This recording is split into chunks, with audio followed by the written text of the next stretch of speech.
The story begins with a man named Raymond Holbrook, whose life appears secure, prosperous, and orderly on the surface.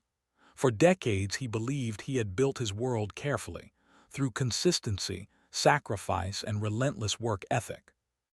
At 45 years old, he was a self-made success story. Nearly $7 million in personal wealth, a thriving plumbing supply company he had started with just $12,000, a home most people would consider a dream, and two college-age twins he loved deeply. But success can sometimes create blind spots, especially when a person invests every ounce of their time into building something external rather than monitoring the cracks forming inside their personal life. Raymond didn't lose everything overnight, though it may have felt like it. His downfall was a gradual erosion, the kind that happens so quietly you don't even realize the floor is disappearing beneath you until you're already falling. That erosion began with the thing he thought was solid: his marriage. While he was working sunrise to nightfall to build the company and ensure a financially secure future, his wife Veronica was slipping away emotionally, drifting into a different lifestyle, a lifestyle centered around social status, validation, and appearances. The truth is, Raymond unknowingly created an opening for resentment. He believed providing financially was enough. Veronica wanted emotional presence and attention. Instead of communicating honestly, she found comfort and opportunity elsewhere.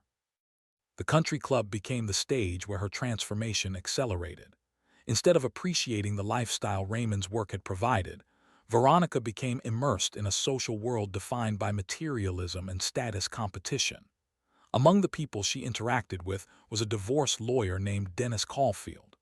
Wealthy, arrogant, charming in the way people become when the world constantly rewards them, and dangerous because of how well he understood legal vulnerabilities and human weaknesses.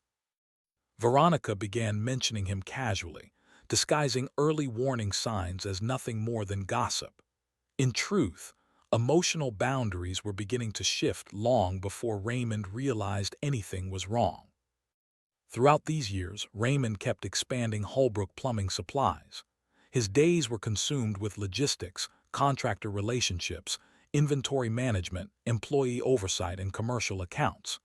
He secured a massive contract worth $2 million per year with Brennan Construction Group, which significantly multiplied the company's revenue. He sacrificed birthdays, family time, weekends, rest, and even his own health in order to keep the company strong. But he didn't realize how emotionally detached his family had grown. His children Mason and Sophia viewed him as someone who paid for everything, but was rarely present.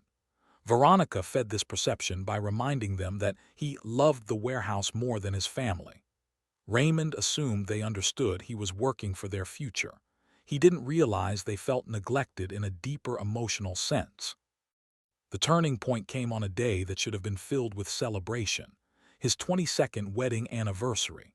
Raymond decided to leave work early for once, an extremely rare decision, to surprise Veronica with roses and a reservation at the restaurant where they'd gotten engaged.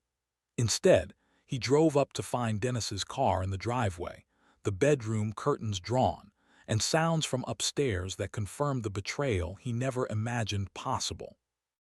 His wife wasn't simply having an affair. She was completely comfortable in it, laughing intimately with a man in the very bed Raymond had shared with her for decades. The cruelty wasn't just in the cheating. It was in the audacity, the comfort, the shamelessness. Raymond didn't confront them that night. He sat in his truck for hours, emotionally paralyzed. When he finally walked inside, Veronica acted irritated with him for being late, concealing her betrayal with disturbing calmness. The next morning, the final blow dropped. In the middle of a staff meeting, a process server arrived with divorce papers. This wasn't just a divorce. It was a coordinated, calculated legal assault designed by Dennis.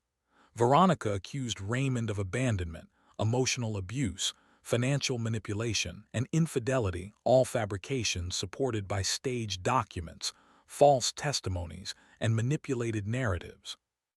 Dennis had weaponized the legal system, exploiting every loophole to trap Raymond.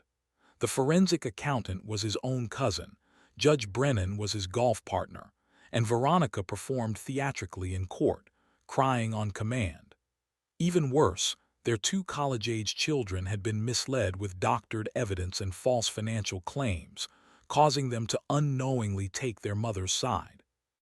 Raymond watched helplessly as his assets were stripped away. His business, home, savings, everything he had spent 20 years building was awarded to Veronica. The judge ruled aggressively against him, guided by corruption rather than truth. In a single ruling, Raymond lost his entire world. $7 million, ownership of his company, his home, and parental authority. He wasn't just financially ruined. He was emotionally humiliated and socially erased. His reputation was shattered. His brother had to distance himself because Veronica kept surveillance over the company employees, punishing anyone who spoke with Raymond. His children believed he had betrayed them. Friends avoided him. Even his attorney admitted defeat against Dennis's machine of corruption. Forced into a tiny studio apartment that smelled of mildew, with only $1,000 to his name, Raymond spiraled into loneliness. He ate cheap food, suffered isolation, and worked a physically demanding warehouse job where most of his pay was garnished for alimony and child support calculated based on his former income. He was living proof of how easily a man's life can be dismantled when the wrong people hold power. But in the depths of this despair came the spark that began shifting everything. While going through an old storage unit that held his father's belongings, he discovered something everyone had forgotten: a small savings account opened by his grandfather Eugene when he was born. A passbook from 1960. The deposit, just $50. He didn't expect much from it, maybe enough for a meal. But because of how life works, because of the strange, silent way loyalty, patience, and wisdom from the past can echo forward into the future, that account would become the key to Raymond's rebirth. When he brought the passbook to the bank, the teller immediately sensed something unusual. The system displayed information she didn't understand and couldn't fully authorize. Her manager, Theodore Grayson, took Raymond to a private office. Theodore had seen thousands of accounts during his decades in banking, but this one stunned even him. This wasn't a normal savings account. Raymond's grandfather had opened something extremely rare: a century growth account, a product no longer offered but legally honored through all the bank mergers. This account had a fixed interest rate of 7.5% compounded annually, with rules preventing anyone from accessing or modifying it until the beneficiary turned 45. Raymond had turned 45 3 months earlier. What started as $50 had exploded into more than $4 million over 6 decades of untouched compound interest. But that wasn't all. The grandfather had also purchased 5 shares of Berkshire Hathaway in 1965 with only $100, shares that, due to stock splits and Buffett's legendary stewardship, were now worth over $8 million. In a single moment, Raymond discovered that his grandfather, a humble factory worker who never made more than $15,000 a year, had quietly created a fortune worth over $13 million. Inside an envelope, Raymond found a handwritten note from his grandfather filled with timeless wisdom, warnings about trust, lessons about patience, and a message that wealth is created through time, not flashiness. His grandfather predicted that life would deliver storms and betrayals, and that a man must always keep something protected from the world. Most striking was the line telling Raymond never to reveal all his cards and to be cautious of people like the very ones who destroyed him. This discovery awakened a new part of Raymond, an awareness that his downfall had not been the end of his life, but the beginning of a new phase guided by strategy rather than blind trust. He didn't rush to reclaim his old life. Instead, he quietly planned his comeback. He continued living modestly, pretending to be broke while meeting privately with a powerhouse attorney named Arthur Blackstone, Dennis's former mentor. Arthur uncovered a web of corruption involving Dennis, the judge, and the fraudulent accountant. They built a legal case so strong it led to the arrests of both Dennis and Judge Brennan.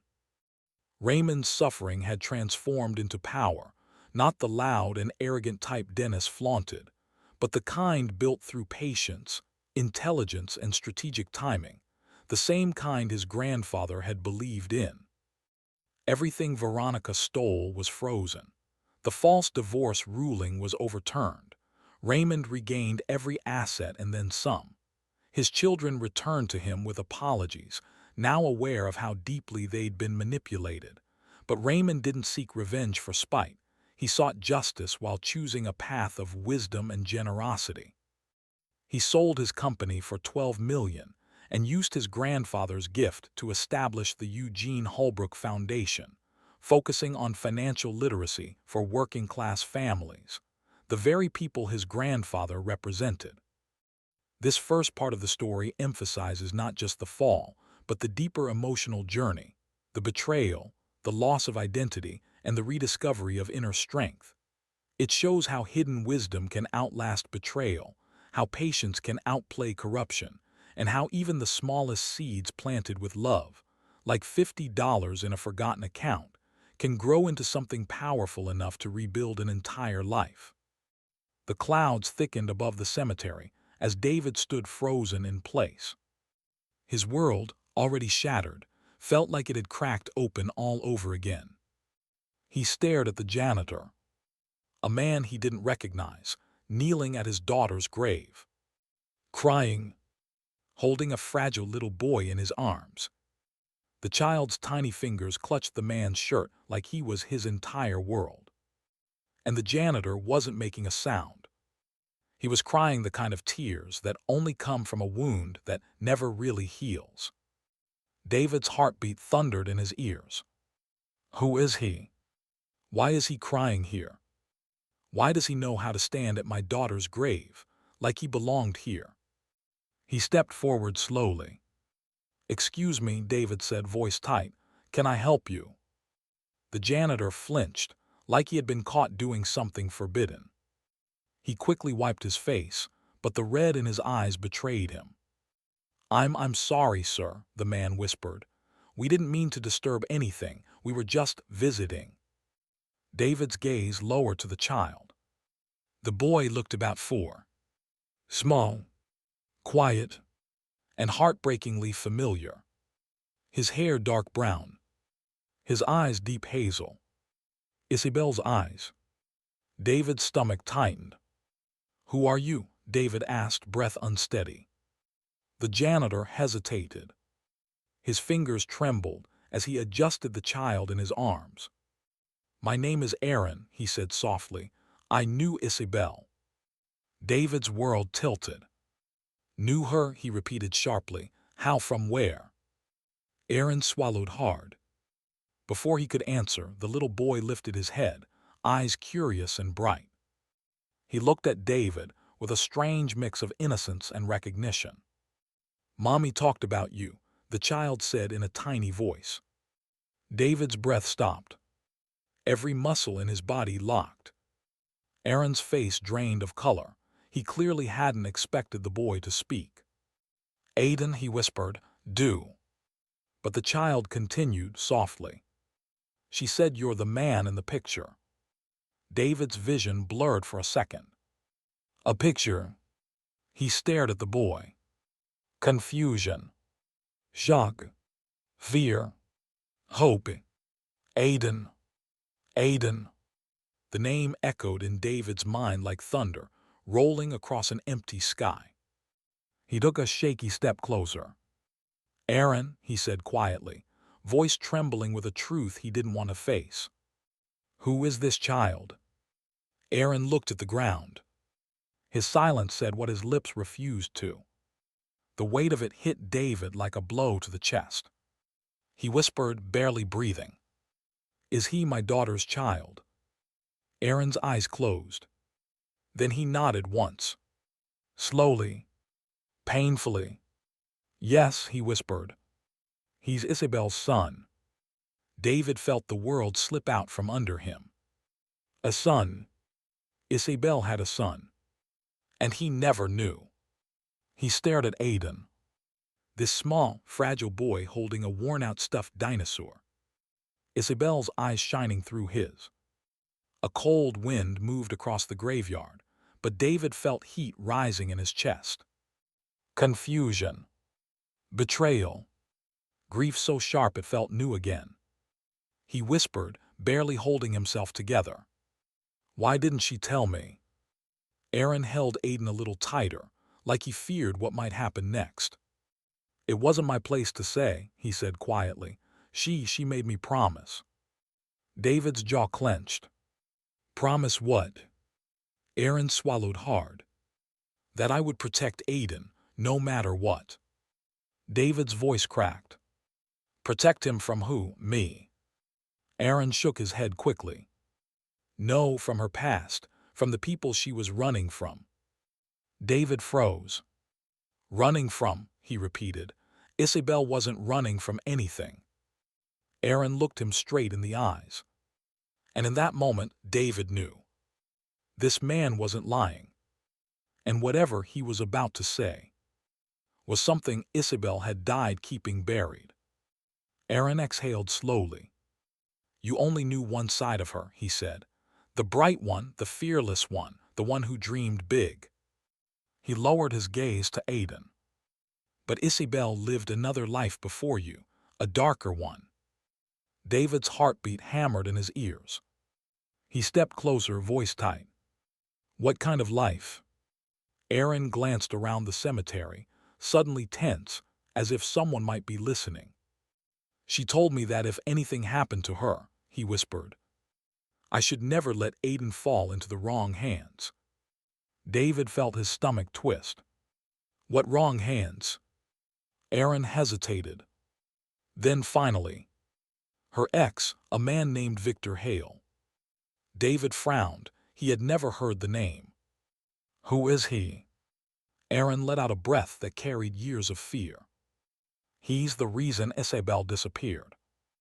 David's chest tightened. "She didn't disappear," he said sharply. "She died in an accident, the police." Aaron cut him off, shaking his head. "No, sir. Isabel didn't lose control of her car." He looked David dead in the eyes. "She was being chased."